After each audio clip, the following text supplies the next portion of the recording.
So what's going on, YouTube? Welcome back to the channel. Today I'm going to show you the part 2 of the Hellcat lowered. Now, I did go with the Eibach Springs because I didn't want the car to be too low. And I think I might have should have went with the H&Rs because the car's pretty low and the car's pretty soft. But as far as appearance goes, it looks good. I think that this car is just made complete when you lower it. Like, look at this thing. This thing is so sick. I have my little helper. She wanted to hang out with Daddy today, so had her tag along. But tell me what you guys think about the stance. This looks so good. I mean, it looks like a proper muscle car. This is new age muscle. A lot of guys don't agree with lowering muscle cars. This is new age. Like, this thing looks so sick, man. And those brake calipers and the blues, it really makes it pop. Now, I did do a video of me lowering that. You probably should go back and check that video out. I did add some spacers to the back, so go ahead and check that video out. I'll let you know what millimeter I went in that video. We are going to drive this car today, and like I said, I'm really happy with the overall look of the car. I'm not so happy with the way the car rides though, and the reason why is I did not lower this car just for appearance alone. I really did want to stiffen the ride up a little bit. And the reason why is I normally drive this car in track mode because I like a stiffer riding car. Like, I like to be able to feel the road because whenever I'm taking a turn really hard, it makes me feel a little bit more secure. But if anything, track mode feels like sport mode now, and sport mode just feels too soft to me. So I may have to get a strut tire brace. I may have to do some more things to the suspension to tighten it up because, again, like I said, it's just too soft. A stiffer sway bar might help out a little bit. And I know for 2020 they did stiffen the sway bars in this car for the front and rear, so kind of sucks a little bit, but nevertheless it does feel more secure than it did in the past. One thing I did notice when I was taking out the stock springs was the weight difference. The Eibachs are a lot heavier compared to the stock ones, and I thought that was a good sign that it was going to be a little bit stiffer. But again, I was instantly disappointed when I drove the car. To show you how bad it was, my wife drove the car a little while ago, and when she got home she says, why is the car riding a lot softer than it was before? And she does not care about stuff like that. And for her to actually come out and say that it was softer was like a big blow to me because I'm used to having stiffer cars because she always complains about them, especially with my 3500. But let's go ahead and take the car out for a drive. I want to try to get down some back roads so you guys can hear my impressions of how the car rides. As you know, it is softer, but does it handle better? Let's find out. All right, baby. You should put your seatbelt on.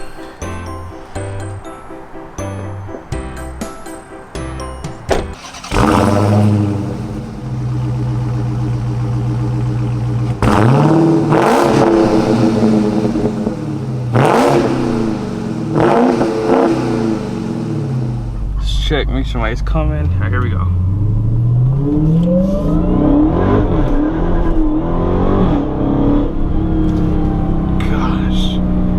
Car is like ridiculous.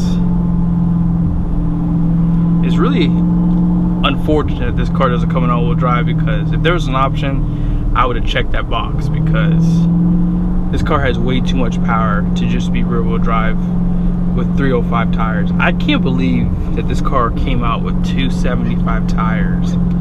I mean, that is just insanity. I mean, I feel insecure with 305s, and I can only imagine like having one of these back then and dealing with it. I mean, you just have to put your big boy pants on, I guess, because that's gonna be a scary ride. But I'm gonna find some back roads here, and then we can go ahead and see what we can do. I didn't bottom out there.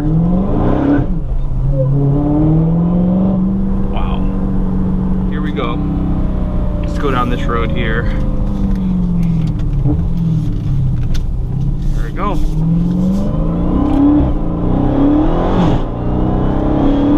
So the car does feel pretty secure with these springs.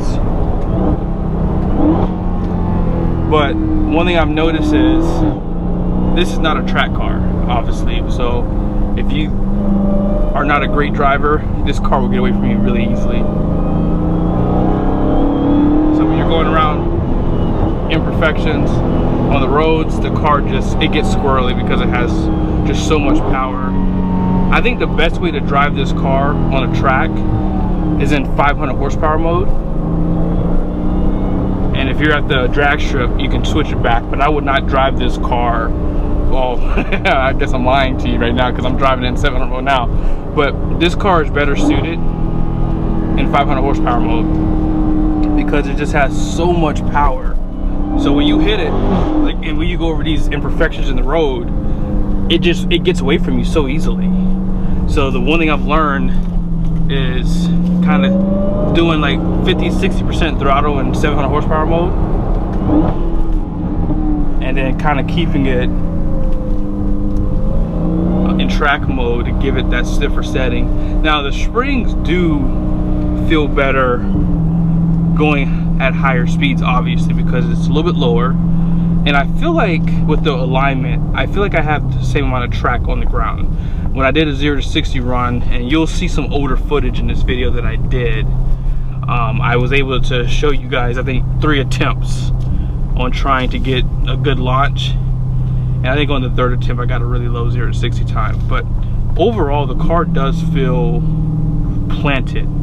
It's just when I go out of track mode into sport mode, I feel like the settings it just feels naked for some reason now. I mean, that's the only thing I don't like about it. If I get a strut tower brace, I feel like it would help. But just going around these curves as fast as I'm going now, I probably wouldn't be going as fast when the car wasn't lowered, just because it would feel like a little bit more insecure for me.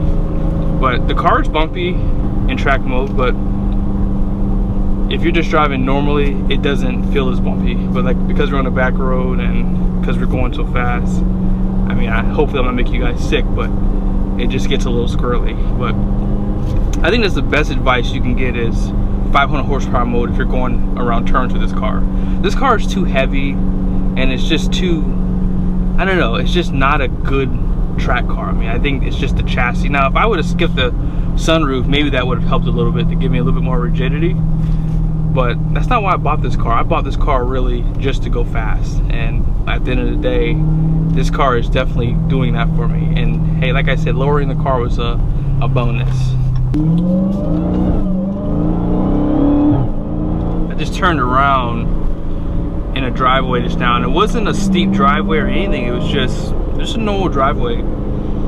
And I literally bottomed out. And like I said, I'm not scraping my bumper part where it's painted. Let's see, go around this curve. Yeah, the car definitely does feel planted. I think that my front tires may not be completely flat on the surface. Oh, look at that Challenger. It's a nice color too, actually. All right.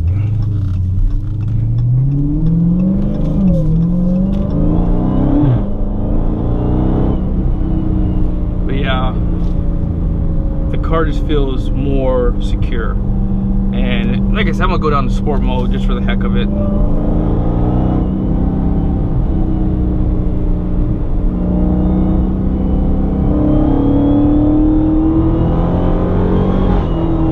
Wow.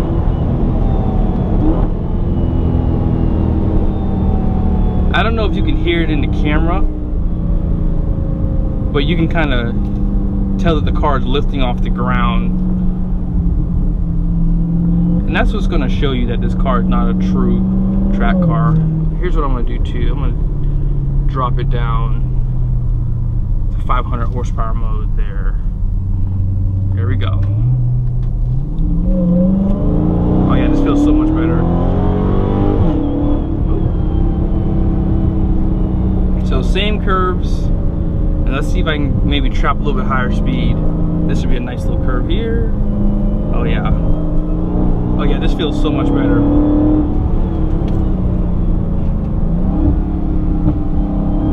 Had a little backfire there. Yeah, see, this is a lot better. So if you're... yeah, this is so much better. In 500 horsepower mode, this car becomes instantly safer. It's so crazy. What was that? It was a Porsche. Yeah, yeah, it's so much better. It's so much safer. I have more control over this car. And I'm probably not going any faster than I was in 700 horsepower mode. It's crazy. Oh yeah, look at that. Oh yeah, I just cannot do, I can't do sport mode. It's just a little bit more bouncier. I need a little bit stiffer. Here we go.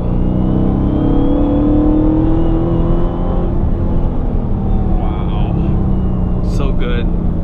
So that's probably the biggest fix on a Hellcat, is just going down in power. Because like I said, it just feels like you're in control more now. Yeah.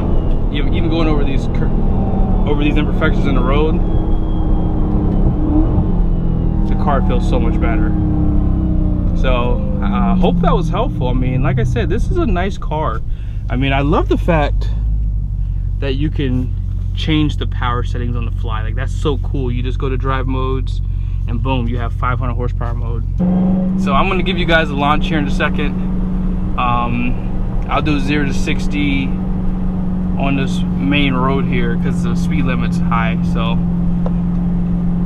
hopefully I can break 4 seconds like I did the last time, because if I don't, you guys will be like, hey, you got lucky. But trust me when I say this, it probably was luck. I'm not gonna lie to you, because every once in a while I'll surprise myself. I did get a 2.7. I think I took a picture of it. If I did, I will post it here. But I believe I broke 2.7 or 2.8 the other day, and I was really happy. I was like, wow. So this car can definitely do 0 to 60 under 3 seconds. And I watched it too. I watched it like a hawk.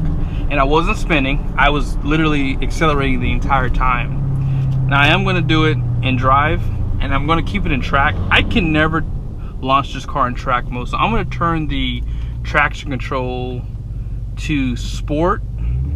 It's in track mode. Let's see how well it does. I can never seem to break 4.30 to 60 in track mode. Oh, that was bad. That was kind of rough. Oh man, there's a lot of cars, guys. Dang it.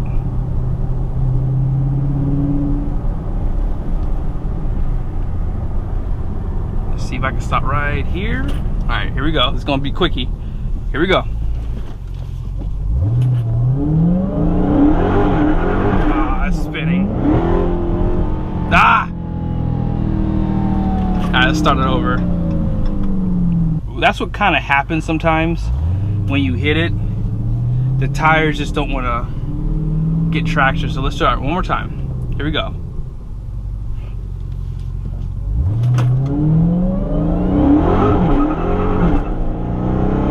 Ah, 4.5. See, there you go. We'll try it one more time. I keep breaking loose. Goal is to get to 4,000 RPMs without spinning. That's the secret sauce.